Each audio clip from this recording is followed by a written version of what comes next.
Miss Marple and Murder in the Vanishing Candlelight. Chapter 1. A Quiet Evening in Rosehill.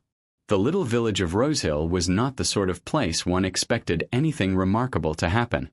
Tucked between rolling fields and a sweep of wooded hills, it had about it the charm of an English postcard: ivy-draped cottages, a square with a modest war memorial, and a parish church whose bells still rang faithfully each Sunday.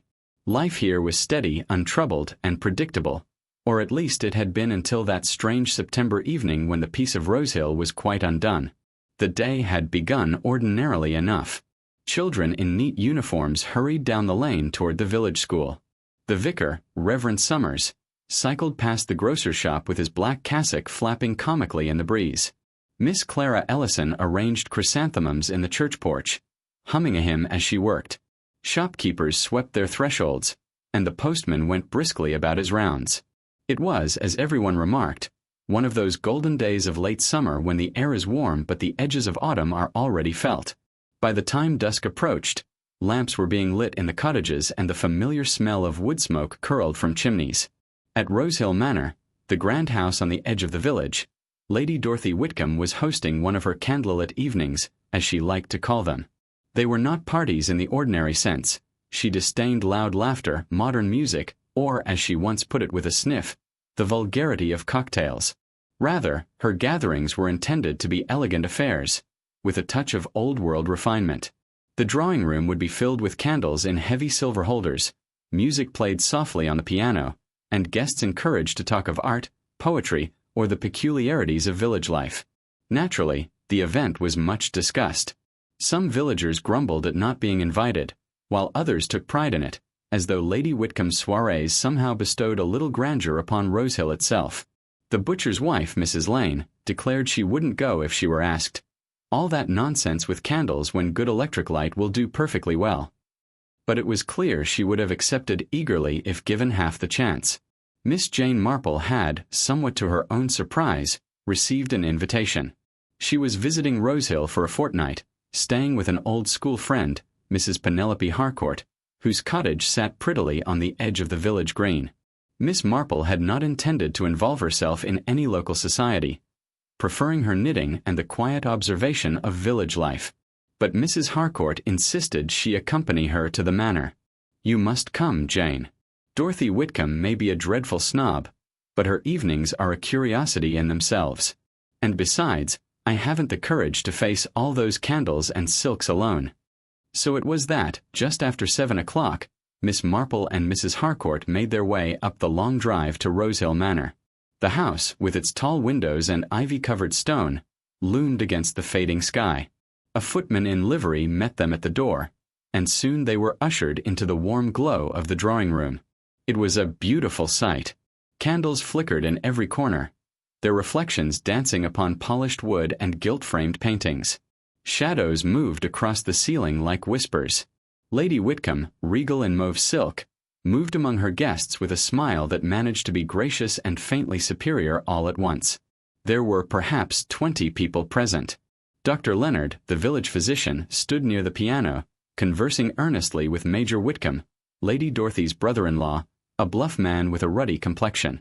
At the far end of the room, Clara Ellison was shyly turning the pages of music for young Alice Trent, who played a delicate nocturne. Colonel Redmayne, retired and prone to booming laughter, was holding forth about his days in India, while his wife sat beside him with the resigned expression of one who had heard the stories many times before. Miss Marple settled into a chair near the fire. She was, as always, quietly observant, her knitting needles clicking softly as she listened. She noticed the way Lady Whitcomb's hand trembled slightly as she adjusted a candlestick, the sharp glance exchanged between Dr. Leonard and Alice Trent, and the curious manner in which Major Whitcomb seemed to watch the door, as though expecting someone who had not yet arrived. And then it happened. So small a thing at first that no one remarked upon it. A candle at the center of the mantelpiece guttered suddenly, flared, and went out. Another followed, and then another, until a whole cluster was extinguished as though by an unseen hand. A faint draught, someone suggested, though no window was open.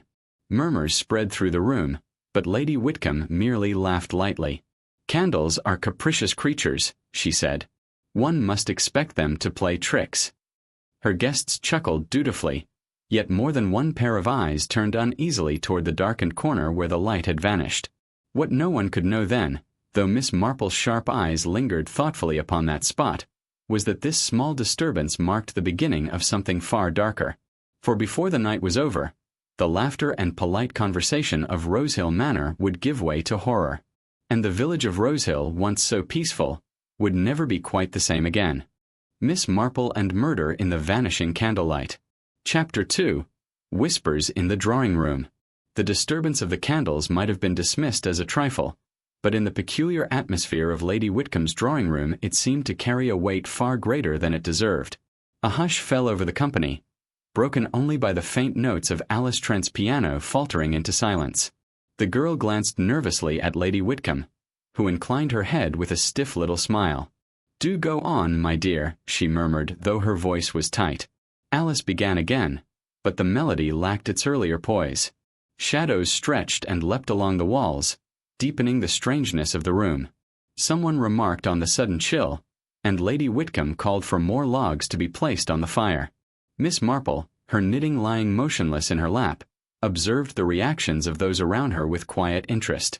It was not the extinguished candles themselves that held her attention, but rather the small human responses. The way Major Whitcomb dabbed his brow with a handkerchief though the air was cool, the quickening of Mrs. Redmain's breath, and Dr. Leonard's steady gaze toward the corner of the room where the light had gone out. Conversation soon resumed, though with a forced brightness that fooled no one. Colonel Redmain boomed once more about his military days, but his laughter rang hollow. Mrs. Lane, the butcher's wife after all, had managed to wrangle an invitation through some distant cousinage. She whispered audibly that she had never liked all this candle nonsense, and that electricity was far more reliable.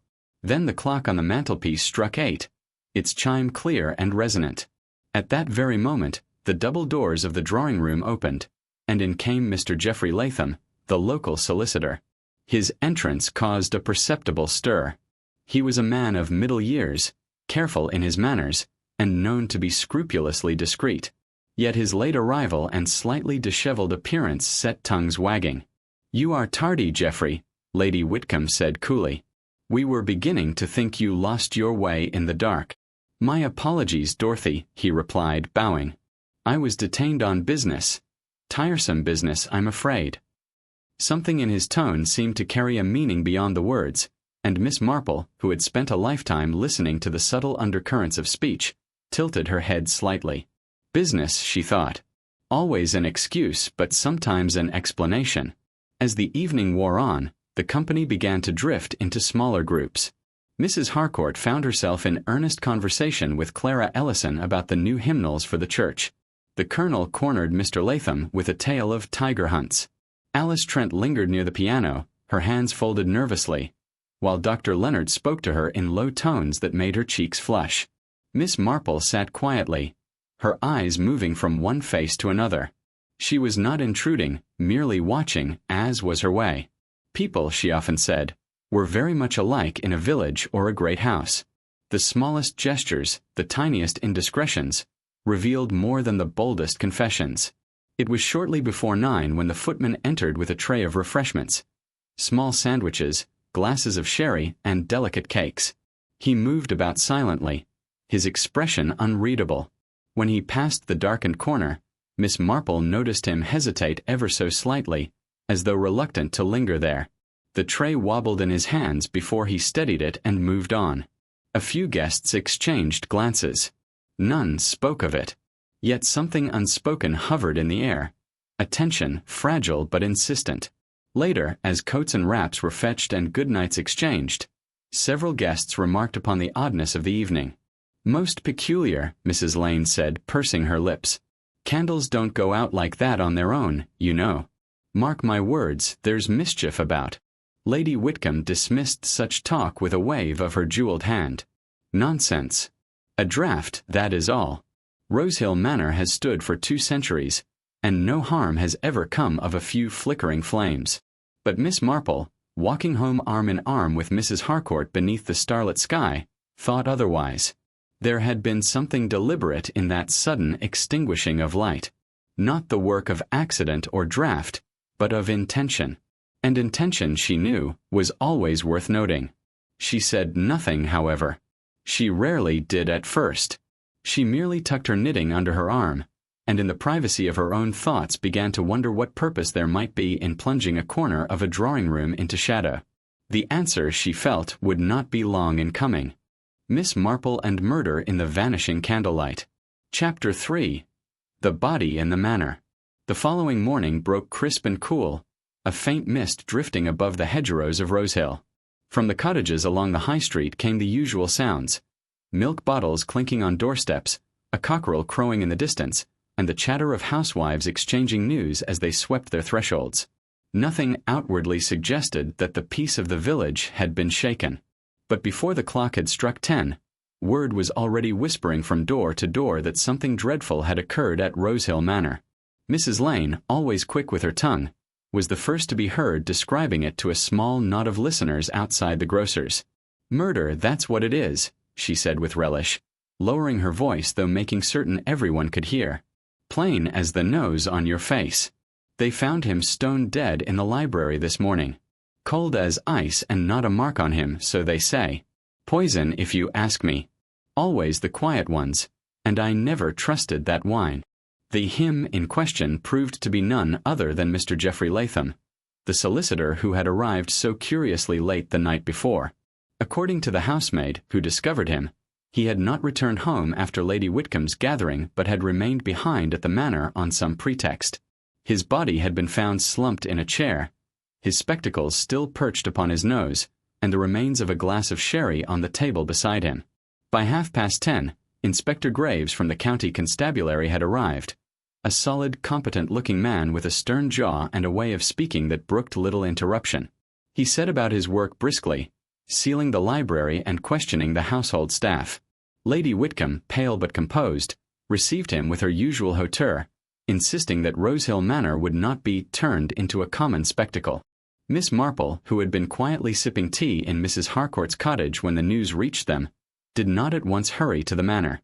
That was not her way.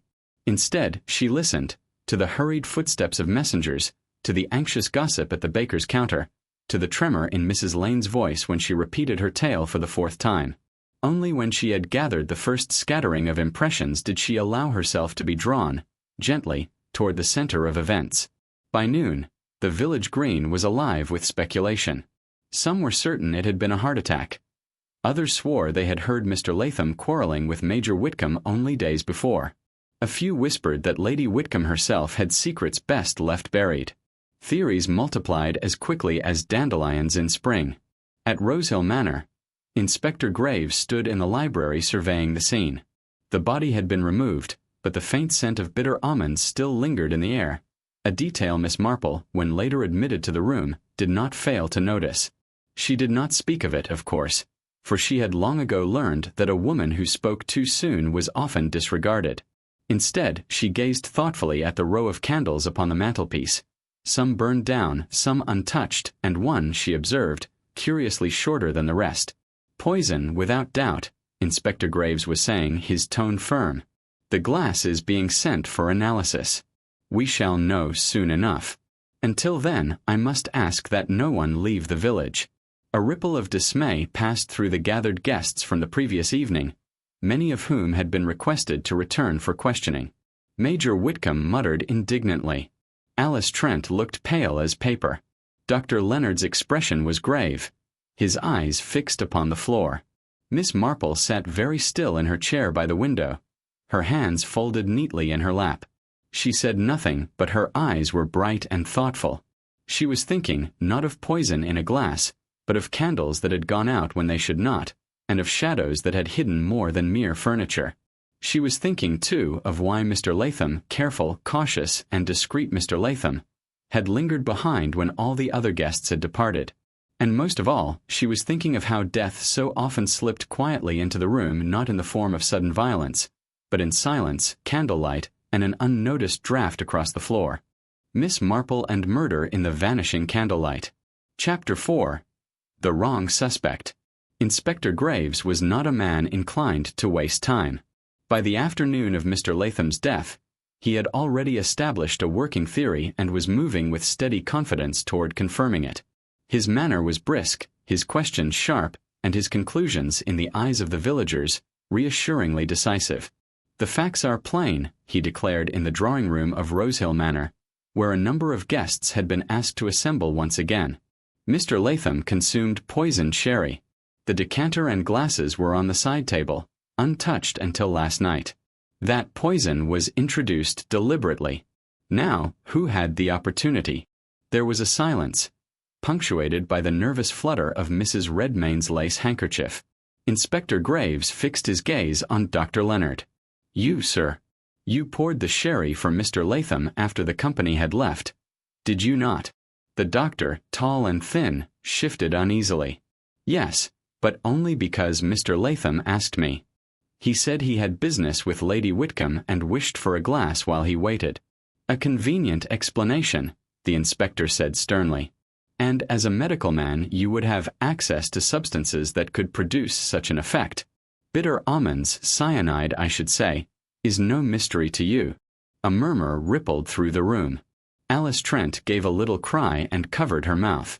Major Whitcomb cleared his throat loudly, as though to protest, but then thought better of it. Miss Marple sat in her usual quiet way near the hearth, her hands busy with pale blue wool. She glanced up at Dr. Leonard's face, pale, drawn, but with an expression not so much of guilt as of exasperation. "I assure you, Inspector," the doctor said firmly, "I had no reason to harm Geoffrey Latham. We were friends of a sort. He was advising me on a matter of property. Quite dull, I fear. Why on earth would I poison him?" Inspector Graves was unmoved. Motive will come to light. It always does. Means and opportunity are quite sufficient for the moment. Lady Whitcomb, seated upright in her carved chair, interjected with icy dignity. "This is quite outrageous. Dr. Leonard is a respected member of our community." The inspector inclined his head politely but did not waver. "Respectability has little to do with guilt, my lady." It was at that point that Miss Marple's needles paused, ever so slightly. Respectability, she thought, had everything to do with how people behaved, and how they expected to be seen. And Dr. Leonard, though nervous, carried himself not as a guilty man, but as one who feared being misunderstood. She noted, too, Alice Trent's pale face and trembling hands, her eyes fixed anxiously on the doctor. There was something there, not spoken, but evident to one who had spent her life observing the delicate threads of human nature. Later, as the gathering dispersed and the inspector marched away with his notes, Mrs. Harcourt whispered to Miss Marple as they walked home together. "Poor Dr. Leonard. Do you suppose it could be true, Jane?" Miss Marple shook her head slowly. "I have often observed, Penelope, that the obvious answer is very rarely the right one. Candles do not go out by chance, nor does a man linger in a house for no reason at all. No, I should not be surprised if Dr. Leonard proves to be quite innocent." Her friend gave her a puzzled look. "Then who?" But Miss Marple only smiled faintly, her eyes thoughtful. "Oh, my dear, it is far too soon to say. One must wait and watch. People, when troubled, cannot help but reveal themselves. It is only a matter of time." She resumed her knitting as they turned into the lane, the soft click of her needles the only sound.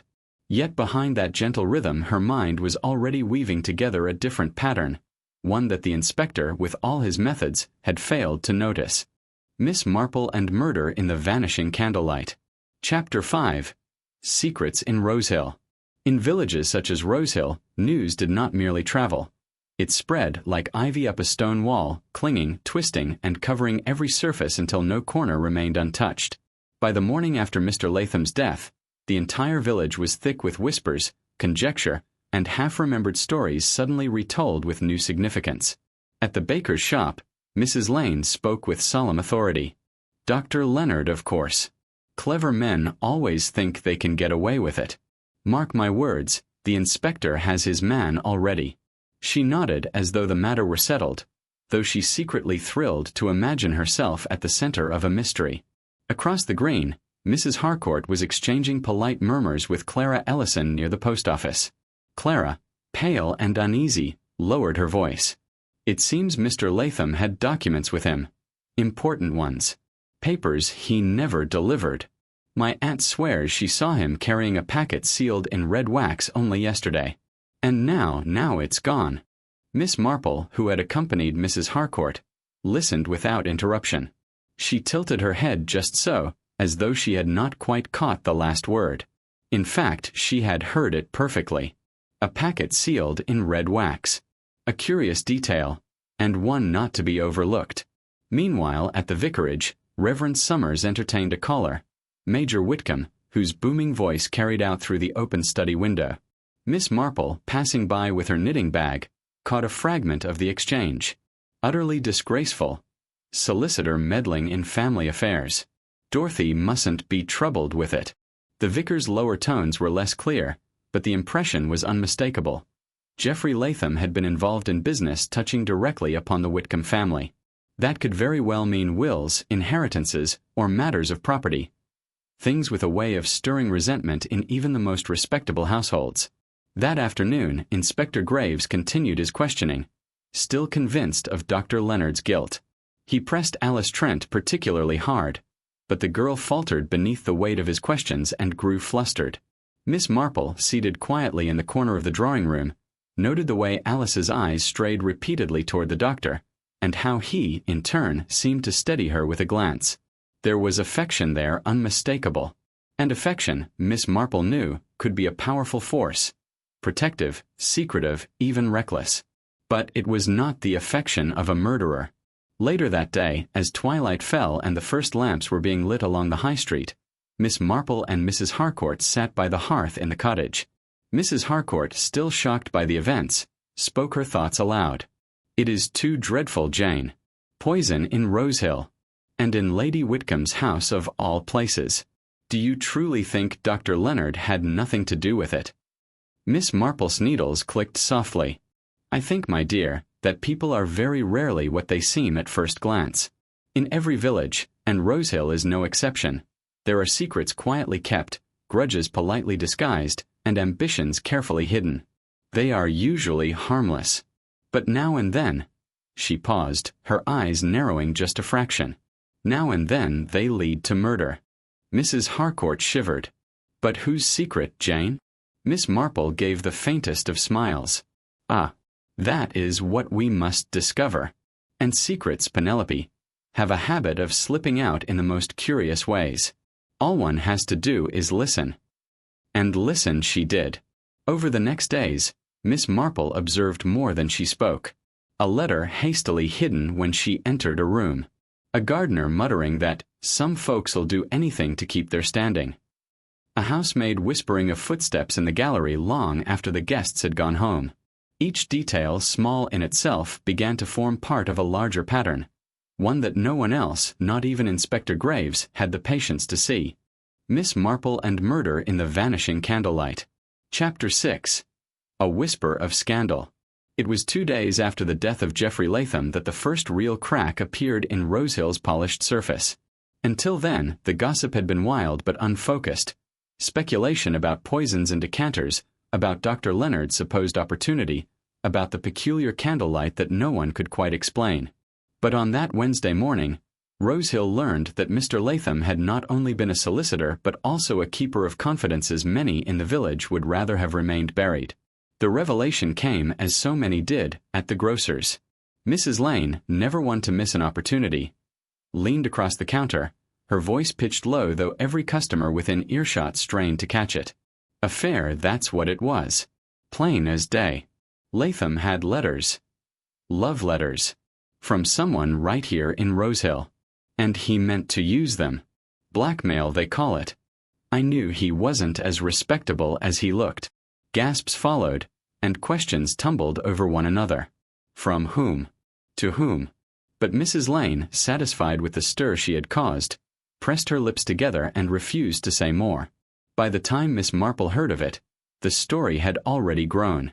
Some swore it was Clara Ellison, others hinted at Alice Trent, and still others, more daring, suggested Lady Whitcomb herself. Each tale was embroidered to suit the teller, yet the essence was the same. Mr. Latham had possessed letters that could ruin a reputation. That afternoon, Inspector Graves summoned several villagers to the manor for questioning. His tone was gruff, his patience thinning. "This talk of letters. Where is the proof?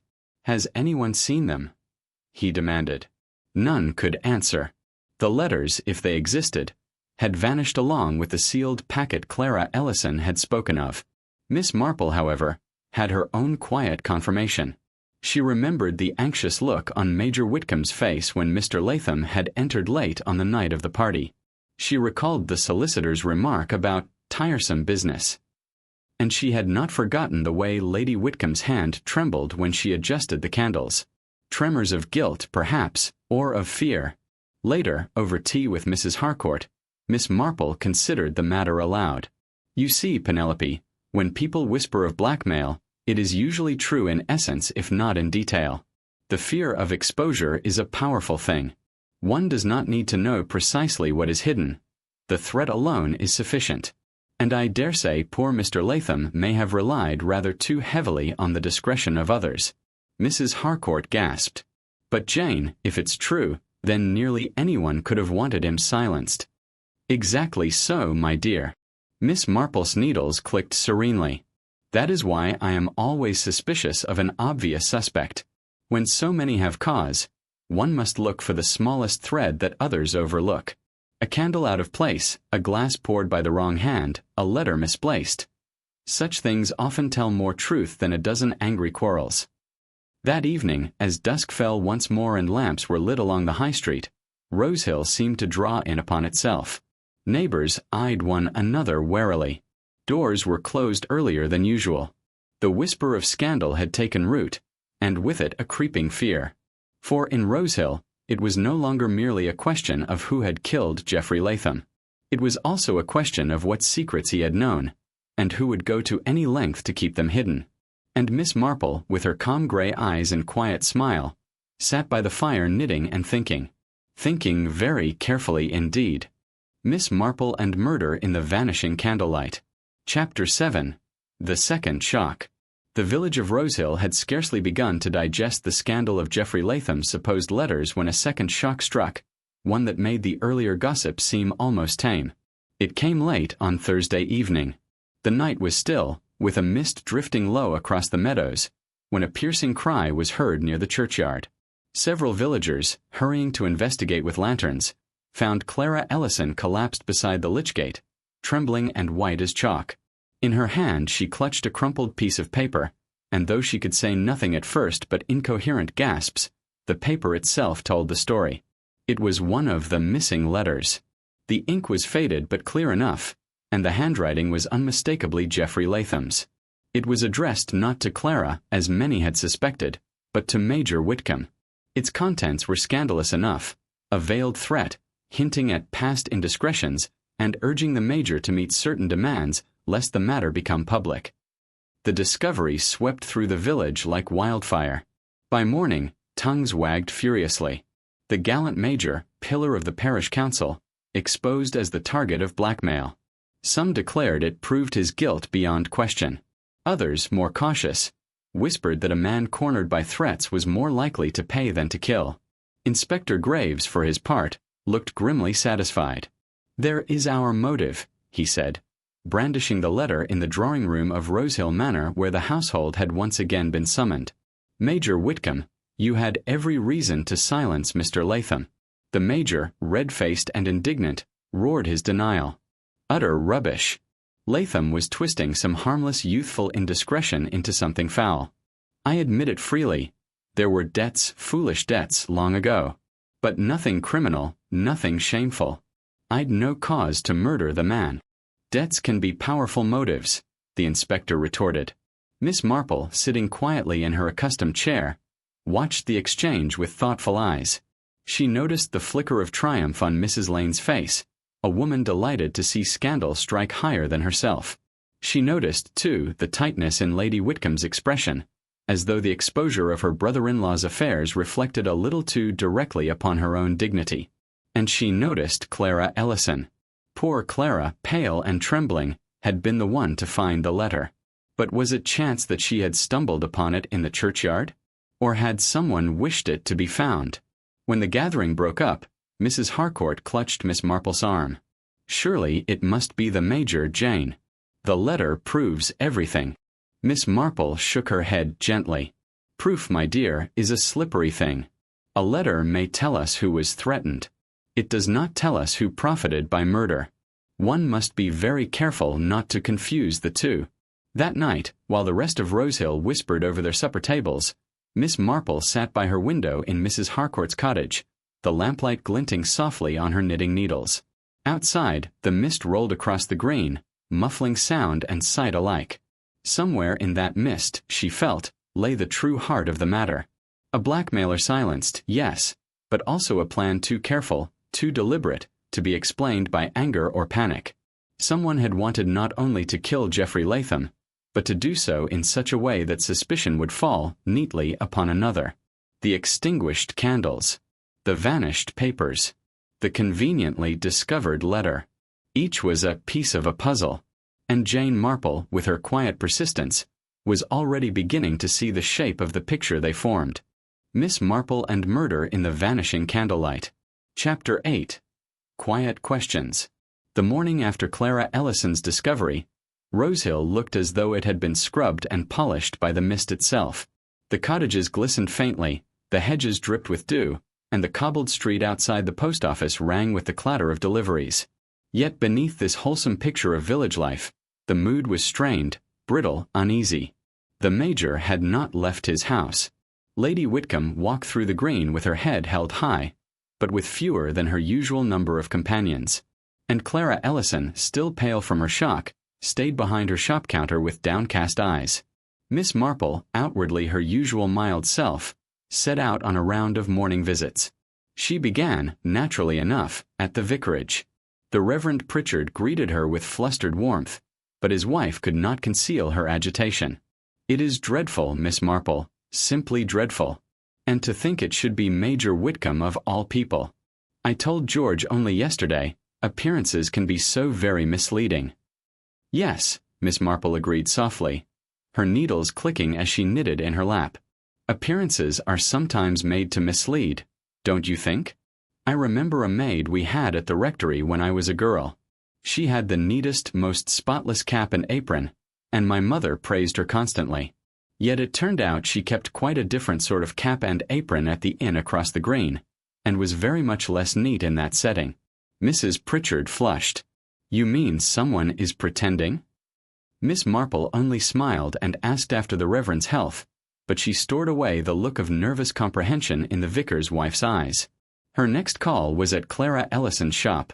Clara, clearly still shaken, tried to busy herself with arranging jars of boiled sweets. "It was dreadful, Miss Marple.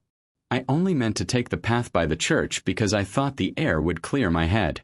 And then, that letter lying there as though it had been waiting for me. I shall never forget it." Miss Marple's blue eyes rested gently upon the girl. "And you picked it up at once, my dear?" "Well, yes, of course." Clara's fingers trembled as she set down a jar too hastily. "What else should I do?" "Oh, quite. Still, one sometimes hesitates. I remember when Mrs. Davis dropped a handkerchief on the green. No one would touch it for fear of offending her. But you acted promptly. Very commendable." Clara flushed, uncertain whether she had been praised or gently questioned. By midday, Miss Marple was back at Mrs. Harcourt's cottage, where she sat contentedly darning a small hole in one of her stockings. To anyone glancing in at the window, she might have looked like any elderly lady occupied with homely tasks. But her mind was far from stockings. She was turning over what she had observed: Mrs. Pritchard's guilty start, Clara's overeagerness in her tale, the village's readiness to seize upon the Major's supposed guilt. There was too much neatness about it all. Too many little coincidences, arranged like dominoes to fall in a pleasing row. That evening, as dusk fell and the candlelight once again flickered in the windows of Rosehill Manor, Miss Marple set out on one more errand. She stopped at the gate of the churchyard, where the letter had been found. Kneeling carefully, she examined the gravel path. There was nothing unusual, but then she had not expected there would be. What she wanted was to fix in her mind the scene itself, the position of the gate, the angle of the lanterns, the line of sight from the road. For Miss Marple had an idea. Small, tentative, not yet certain. But enough, perhaps, to begin laying a little trap of her own. Miss Marple and Murder in the Vanishing Candlelight. Chapter 9. Setting the Snare.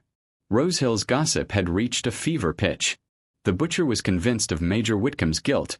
The postmistress insisted that Clara's discovery proved divine judgment, and Mrs. Lane, with unseemly relish, declared that the entire Whitcomb family was not what they pretended. Inspector Graves allowed the rumors to do his work for him, strengthening his case with each new repetition. Miss Marple, meanwhile, sat serenely in Mrs. Harcourt's parlor, knitting a pale blue scarf for her niece's baby. She looked the picture of harmless domesticity, which was precisely how she preferred to appear when her mind was most active.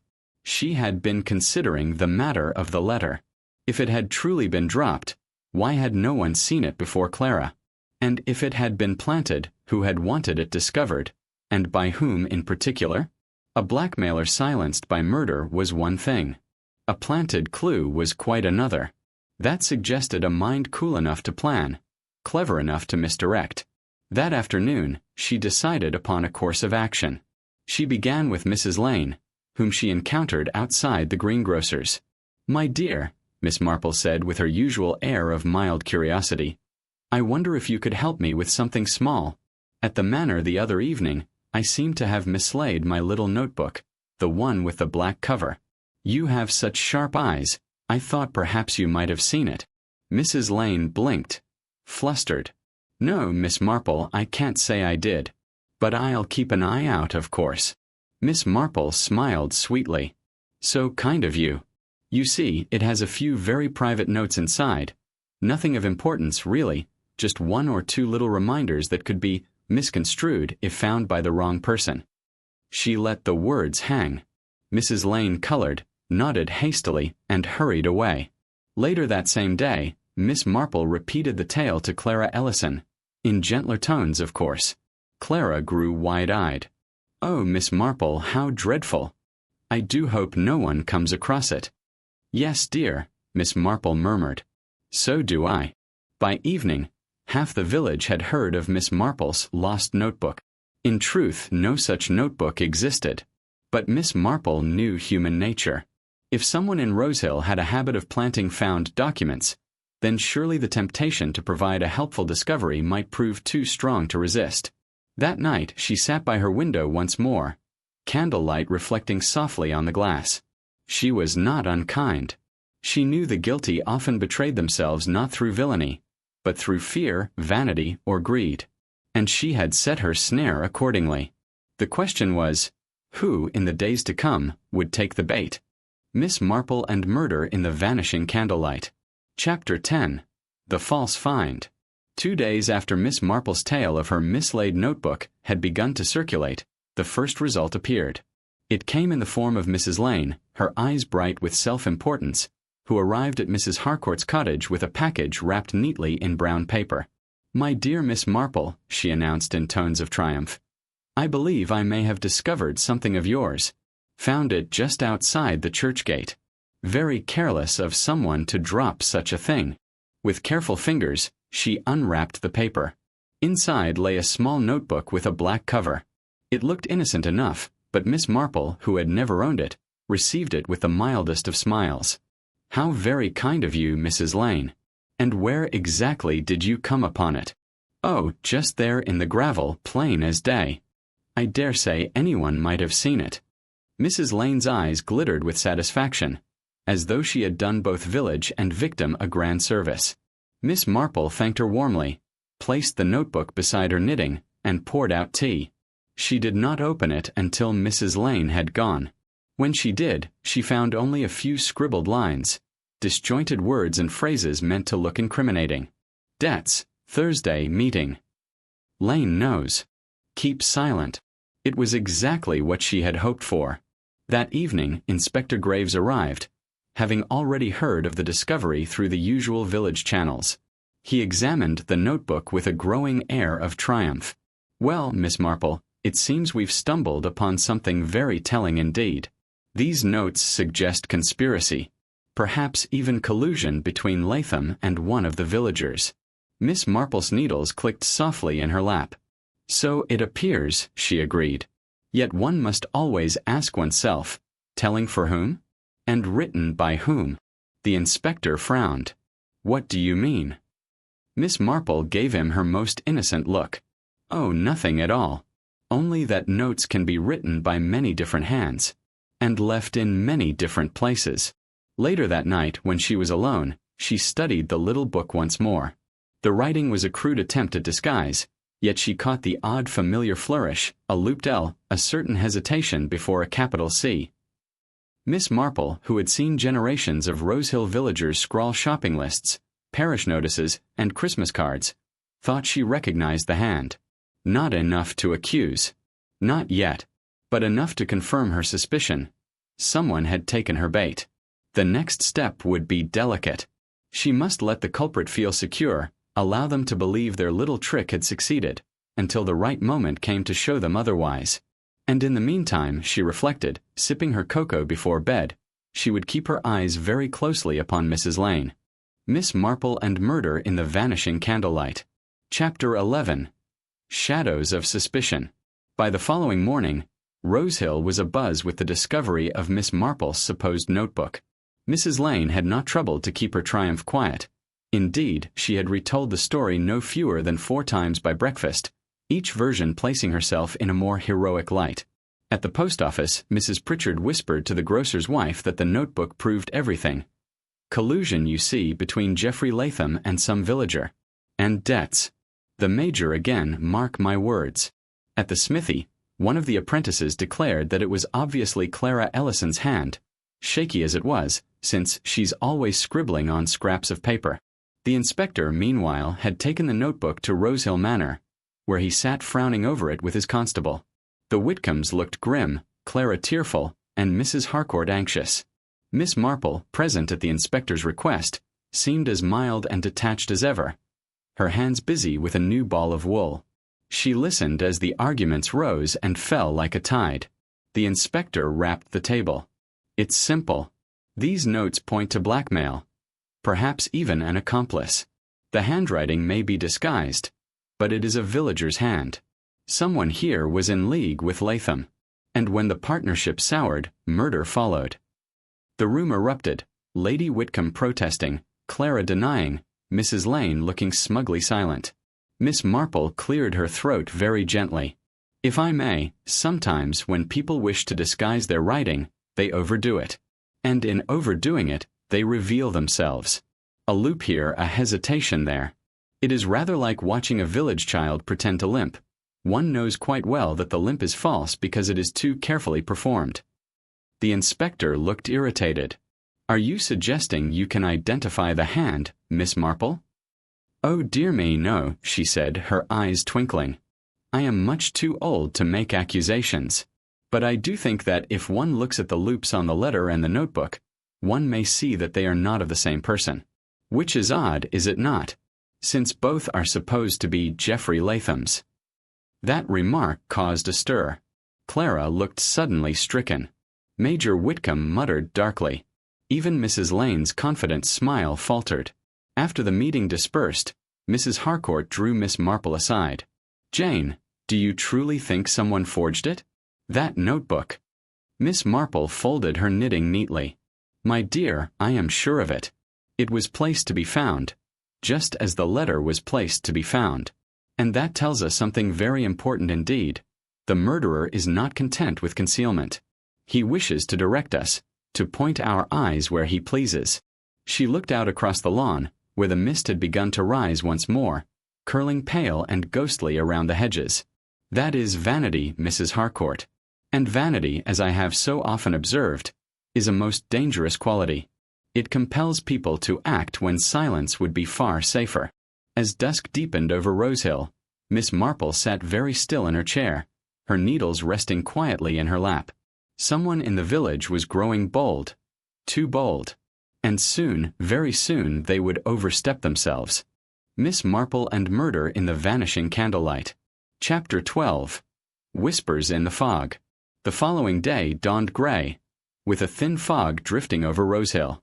By noon it had thickened into a damp veil that blurred the cottages and muffled the sound of the church bell. It was the sort of weather that made gossip sound twice as secretive, every whisper wrapped in mist. Miss Marple took her morning walk along the lane, nodding to villagers who greeted her. She seemed as placid as ever, her black handbag swinging lightly from her arm. Yet her eyes missed little. She noticed Mrs. Lane's unusual briskness, as though eager to show she was untroubled. She noticed Clara Ellison drawing the blinds of her shop halfway, as if hiding from prying eyes. And she noticed Major Whitcomb pacing his front garden with restless steps, his military posture betrayed by nervous hands behind his back. By mid-afternoon, Miss Marple paid a call on the vicarage once more. Inside, she found Mrs. Pritchard alone, polishing the silver. "My dear," Miss Marple said gently, "I wonder if you could tell me, has anyone else asked to see the parish records of late?" Mrs. Pritchard paused, flustered. "Why, yes. Only last week. Mr. Latham himself was looking through the older registers. Something about tracing family connections. He said it was for an article he was preparing. Of course, I thought nothing of it at the time." Quite, Miss Marple murmured. "Family connections can be so very awkward sometimes." That evening, Miss Marple attended supper at Rosehill Manor, invited by Lady Whitcomb, who declared she needed a sensible companion in all this muddle. Around the table, the atmosphere was strained. Inspector Graves had joined them, his manner brusque but alert. As the candles burned low, Miss Marple let her gaze wander from face to face. She spoke very little, but she listened. She heard the way Mrs. Lane emphasized her own honesty, repeating the phrase, "I only speak the truth." She heard the nervous crack in Clara's voice when asked whether she had seen Geoffrey Latham in the days before his death. She heard the defensive anger in the Major's tone each time his debts were hinted at. And she thought of vanity, that desire not only to hide one's guilt but to shape the story itself. A murderer who planted false letters, who staged convenient discoveries, who wanted to direct suspicion. As the meal ended, she leaned toward Mrs. Harcourt. "My dear, have you ever noticed how a person who wishes to control the story is often the one most frightened of being left out of it altogether?" Mrs. Harcourt looked puzzled, but Miss Marple only smiled, her eyes drifting to the fogged windows where the candlelight flickered against the mist. Somewhere, she thought, the truth was pressing against the glass, waiting to be seen. And soon, the murderer's vanity would force them to press too hard, leaving a mark no one could ignore. Miss Marple and Murder in the Vanishing Candlelight. Chapter 13. The Overreach. The fog clung stubbornly to Rosehill well into the next day, draping the village in a kind of muted secrecy. The air smelt of damp earth and wet stone, and lanterns glowed faintly even in the afternoon. It was, Miss Marple reflected, the kind of weather that encouraged small deceits. One could slip out unseen, whisper unnoticed, conceal far more than the eye might catch. It was during such an afternoon that Miss Marple observed something curious. Passing the churchyard on her way to the greengrocer's, she saw Mrs. Lane in earnest conversation with young Peter, the gardener's boy. Mrs. Lane pressed something into his hand, and though he tried to pocket it quickly, Miss Marple's sharp eyes caught the glint of folded paper. When Mrs. Lane noticed Miss Marple, she gave a laugh that was just a shade too loud. "Oh, just settling accounts with young Peter, Miss Marple. You know how careless these boys can be with errands." Miss Marple's expression was mild, but in her mind a note was made. If Mrs. Lane was distributing papers now, then her hand was not merely in gossip but in the evidence itself. And vanity, the urge to appear clever, useful, central to events, was pushing her to act more boldly. That evening, Inspector Graves called a meeting at Rosehill Manor once more. He flourished both the letter and the notebook before the assembled household. "We now have proof," he declared, "that Geoffrey Latham was blackmailing more than one person in this village. He had the Major under his thumb, and these notes suggest others, perhaps Clara Ellison. But one of you," his voice hardened, "decided the price was too high." Gasps and murmurs rippled around the table. Clara sobbed softly. The Major banged his fist on the arm of his chair. Mrs. Lane pursed her lips in a picture of solemn virtue. Miss Marple spoke at last, her tone gentle. "It is curious, is it not, that these incriminating papers always seem to be found by someone who is very certain of what they mean. almost as though the finder knew beforehand what should be written in them. The inspector frowned. "What are you suggesting, Miss Marple?" "Oh, nothing, nothing," she said with a faint smile. "Only that I have often observed how, when a person becomes too eager to manage a story, they sometimes forget that real life is not quite so tidy." Mrs. Lane flushed scarlet, but said nothing.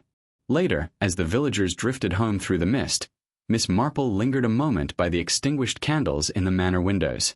Their pale smoke curled upward like questions without answers. She had seen enough of human vanity in her lifetime to know that when a liar pressed too hard, the truth was never far behind. And in Rosehill someone was pressing very hard indeed. Miss Marple and Murder in the Vanishing Candlelight. Chapter 14. The Mistake in the Dark. The fog had thickened by evening, swallowing Rosehill in a damp, muffled hush.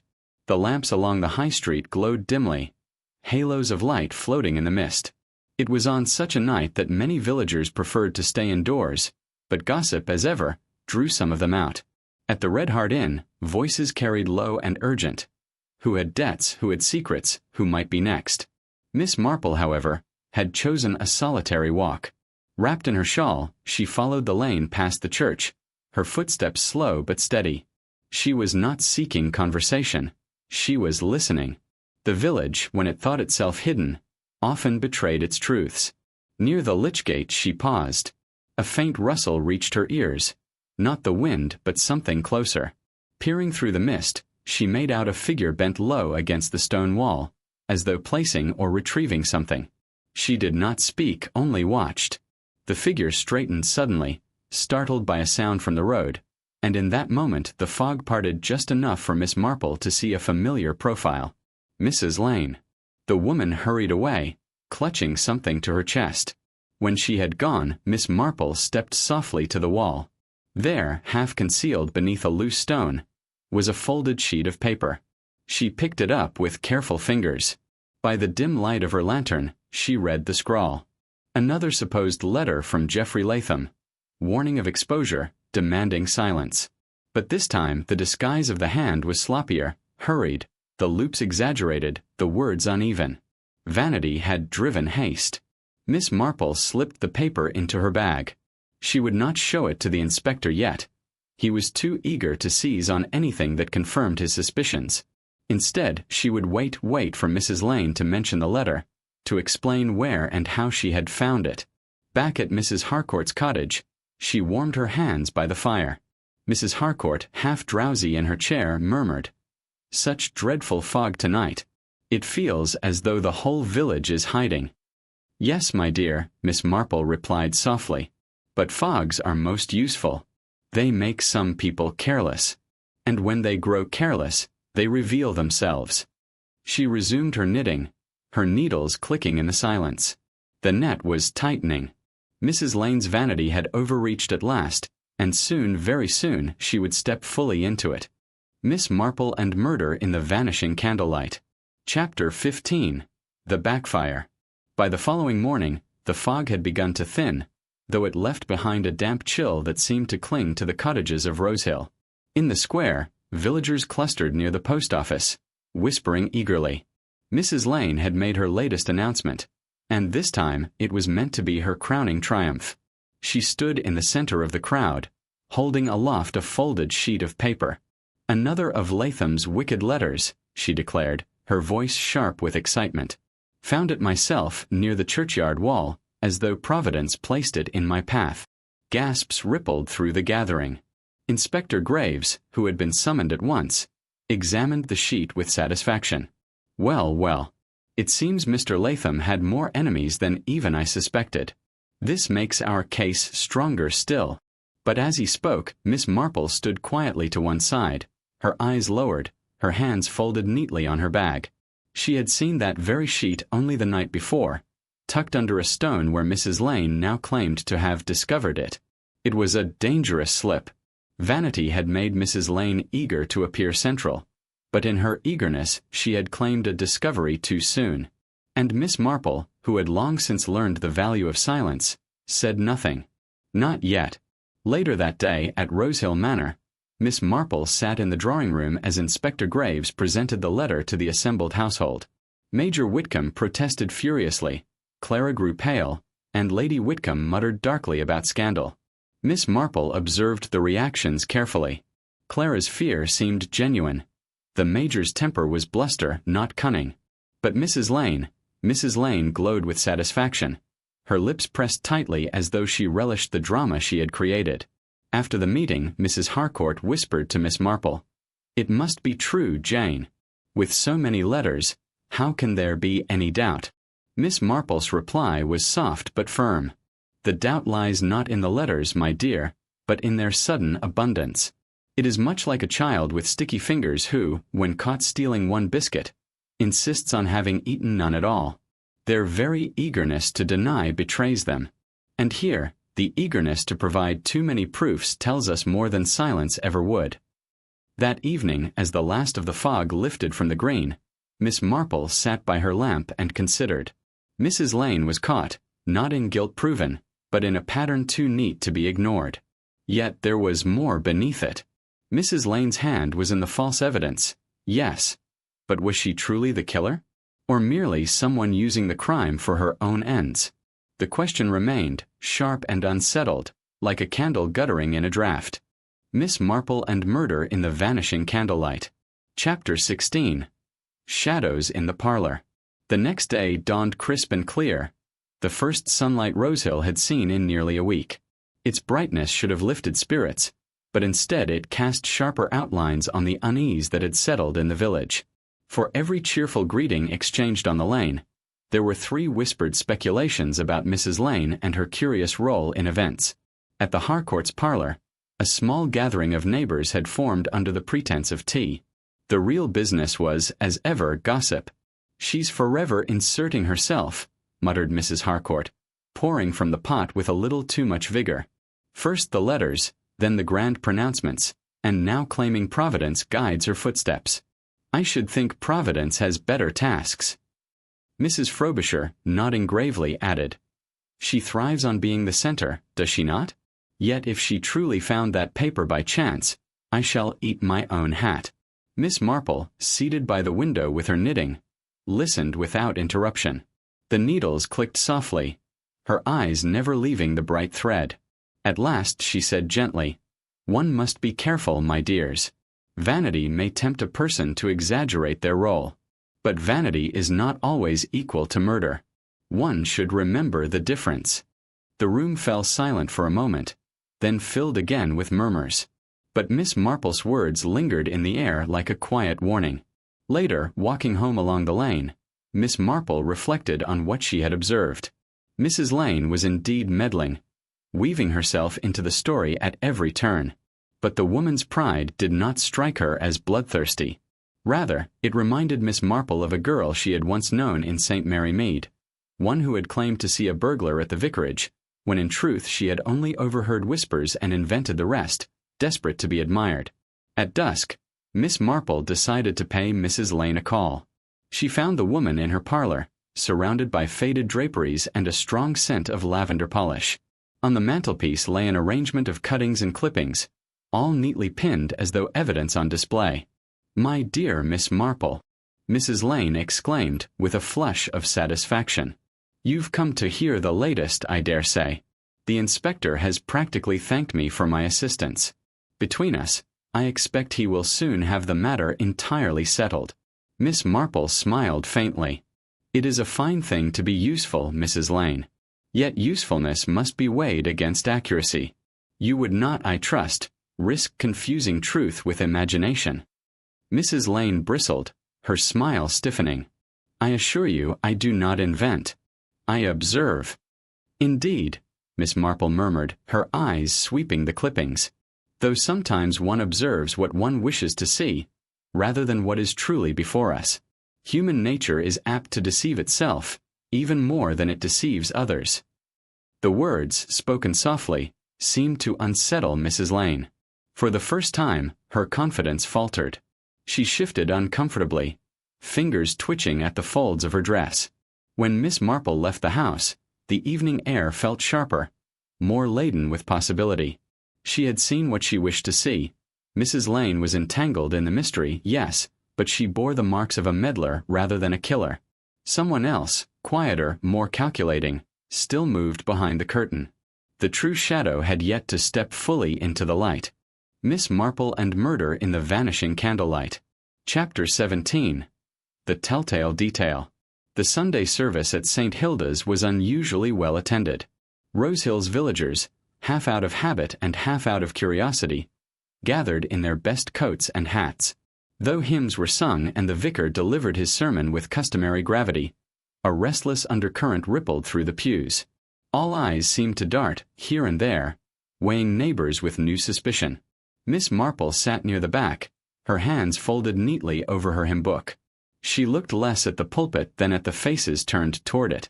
Clara Whitcomb, pale and anxious, twisted her gloves until the seams threatened to tear. Major Whitcomb stared fixedly ahead, his jaw clenched, as though daring anyone to doubt his innocence.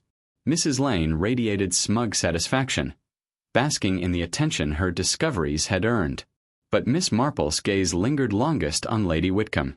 The widow sat tall, her veil lowered, her hands perfectly still on her lap. Not once did her expression falter, even when the vicar intoned a prayer for the departed soul of Edmund Latham. It was only when the service ended and the villagers filed out beneath the stone arch that Miss Marple saw it, the mistake. As the congregation dispersed, Lady Whitcomb paused by the porch to exchange a few words with Inspector Graves. She was gracious, composed, every inch the dignified lady. Yet as she adjusted her veil, her gloved hand betrayed her. The glove was speckled faintly with candle wax. To anyone else, it might have seemed trivial, the residue of an ordinary household candle. But Miss Marple recalled the scene of Latham's death, the overturned candlestick, the curious absence of light when it was most needed, the lingering smell of smoke. She had wondered then why the candle had been snuffed so deliberately. And now here was Lady Whitcomb, with wax on her glove days after the murder, when the rest of the village had long since cleaned their brass and linens of any trace. Miss Marple did not speak. She merely inclined her head politely as Lady Whitcomb passed, storing away the observation like a seamstress tucking a sharp needle into her pincushion. That afternoon, she took tea once more with Mrs. Harcourt. While her hostess chattered about Mrs. Lane's tiresome preening, Miss Marple's mind worked quietly. It was all falling into place. The false trails, the convenient discoveries, the gossip that had muddied the waters. Through it all, Lady Whitcomb had remained serene, her dignity masking a colder calculation. For vanity could explain Mrs. Lane. Temper could excuse the Major. Weakness could explain Clara. But candle wax could not be explained away so easily. The killer had, at last, left their fingerprint. Miss Marple and Murder in the Vanishing Candlelight. Chapter 18. A Quiet Provocation. The autumn afternoon lay golden over Rosehill, but within the drawing-room of Rosehill Manor, the air was taut. Lady Whitcomb had invited a few neighbors for tea, a gesture of civility, though everyone present knew it was also a way to keep watch on the tide of gossip. The Major, restless as ever, prowled near the window. Clara sat pale and silent, her cup untouched. Mrs. Lane dominated the conversation with stories of her assistance to Inspector Graves, each tale more embellished than the last. Through it all, Lady Whitcomb presided with cool poise, every gesture measured, every smile precise. Miss Marple, seated in an armchair at the edge of the circle, seemed half lost in her knitting. Yet her blue eyes twinkled with quiet observation. She waited until Mrs. Lane paused for breath before she spoke, gently, almost idly. "It is curious," Miss Marple said, her voice soft, "how candlelight lingers in memory. One thinks of it in times of festivity, of course, weddings, dinners, Christmas. But one also remembers how wax clings dreadfully to fabric. Why, I once knew a housemaid in St. Mary Mead who near lost her post because she dripped a candle over the mistress's best tablecloth." Her needles clicked. The room grew stiller. Lady Whitcomb's hand, graceful upon the teapot, faltered almost imperceptibly. A single drop of tea spilled onto the saucer. Mrs. Lane, oblivious, prattled on about her keen eye for detail. But Miss Marple noted the subtle change, the stiffening of Lady Whitcomb's posture, the cool sharpness in her gaze when it drifted toward her. The dignified widow did not enjoy being reminded of wax. After the guests departed, Miss Marple lingered behind under pretense of admiring the garden. Lady Whitcomb accompanied her to the door. There, in the fading light, Miss Marple made her provocation plain. "You must find the evenings very dark, Lady Whitcomb, in a house of this size," she said gently. "Candles can be such treacherous companions. So easy to extinguish, so quick to betray one's touch." For the first time, Lady Whitcomb's composure cracked. Her lips pressed together in a hard line. "I hardly think candle wax is of great significance, Miss Marple," she said coldly. Miss Marple's smile was mild, almost grandmotherly. "Oh, one never knows, my dear. In my experience, it is the smallest of things that tend to matter most." When she returned to her cottage, Miss Marple found her heart beating rather more quickly than usual. The truth was dangerous now, and she knew it. Lady Whitcomb had revealed, if only for a moment, the steel beneath her grace. The time was coming when Miss Marple would have to act, but to act too soon was perilous. She must tread with care, for she was no longer a mere observer. She had stepped ever so quietly into the killer's sight. Miss Marple and Murder in the Vanishing Candlelight. Chapter 19. The Net Tightens. A raw wind swept across Rosehill that night, rattling shutters and sighing through chimneys. In the cottage on the edge of the green, Miss Marple sat by her fire, her knitting set aside, a thoughtful frown touching her face. She had lived long enough to know the signs. Once one edged too near the truth had a way of turning its gaze back upon you. Earlier that evening she had felt it, that watchful weight. As she left Rosehill Manor after her subtle provocation, Lady Whitcomb had stood in the doorway longer than politeness required, her dark eyes fixed upon Miss Marple with a composure just a shade too rigid. It had not been a farewell look. It had been an assessment. Miss Marple, who had been underestimated her entire life, recognized it at once. She had become a factor in Lady Whitcomb's calculations. The following morning brought confirmation. Miss Marple received an unexpected note, delivered by a village boy with muddy boots. The envelope bore no signature, only the words, "There are things a lady ought not meddle in. Best keep to your knitting." Miss Marple read the note without alarm, only with quiet resignation. She folded it, placed it beneath her teacup as though it were no more than a scrap of recipe paper, and resumed her meal. Yet her eyes shone with a glint of resolve. She had been threatened before, in subtler ways and cruder ones alike. Always the answer was the same. One must press on. That day in the village, she made her usual rounds. She stopped at the grocer's, asked after a parcel at the post office, spoke gently with Mrs. Harcourt about chrysanthemums. To any observer, she appeared her usual mild self. But inwardly she listened, she compared, she tested. Every whisper of gossip, every nervous glance told her that fear was spreading, and that Lady Whitcomb, despite her careful poise, was beginning to lose her grip on appearances. By late afternoon, Miss Marple paid a discreet visit to Inspector Graves. She presented him with the anonymous note. "A warning," the inspector muttered grimly. "This is no small thing, Miss Marple. Whoever sent this—" "Oh, we must not jump to conclusions, Inspector," she interrupted gently. "Anonymous letters have a way of multiplying once suspicion is abroad. Still, it is useful. It shows, does it not, that someone feels observed. And people who feel observed make mistakes." Graves looked at her with a frown, half respect, half concern. "You must take care, madam. If you're right, this is dangerous ground you're walking on." Miss Marple's smile was faint, almost wistful. "Dangerous, perhaps. But then the truth always is. And lies, Inspector, are far more dangerous still." That night, as she bolted her little door and settled in her armchair, Miss Marple acknowledged the peril. She was no longer merely unraveling a puzzle. She was holding a thread that the killer desperately wished to cut. The candle on her table flickered as the wind rose outside.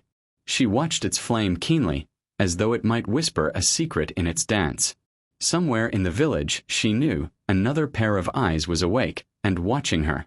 Miss Marple and Murder in the Vanishing Candlelight. Chapter 20. A Narrow Escape. The morning was bright but brittle. the kind of cold that made the cobbles of Rosehill ring sharply beneath carriage wheels. Miss Marple left her cottage with her basket, meaning to fetch eggs from the farm beyond the green. To any passer-by, she seemed the picture of elderly routine: neat hat, sturdy shoes, steps measured and unhurried. Yet she had not gone far when the accident happened. At the bend by the churchyard wall, a cart laden with logs came hurtling too fast down the lane. Its driver shouted and tugged at the reins, but the horse, wild-eyed, bolted straight toward her. Miss Marple, though far from sprightly, had presence of mind enough to press herself against the stone wall just as the cart thundered past, scraping her sleeve and scattering her basket to the ground. The driver, red-faced, reined in the horse at last. He leapt down, stammering apologies. "Beast spooked sudden, missus. Near dragged me clean off the seat. Never seen him act so wild." Miss Marple dusted herself calmly, her eyes narrowing not at the horse but at the harness. The straps bore fresh marks of tampering, a small cut here, a loosened buckle there. To an untrained glance it might seem ordinary wear.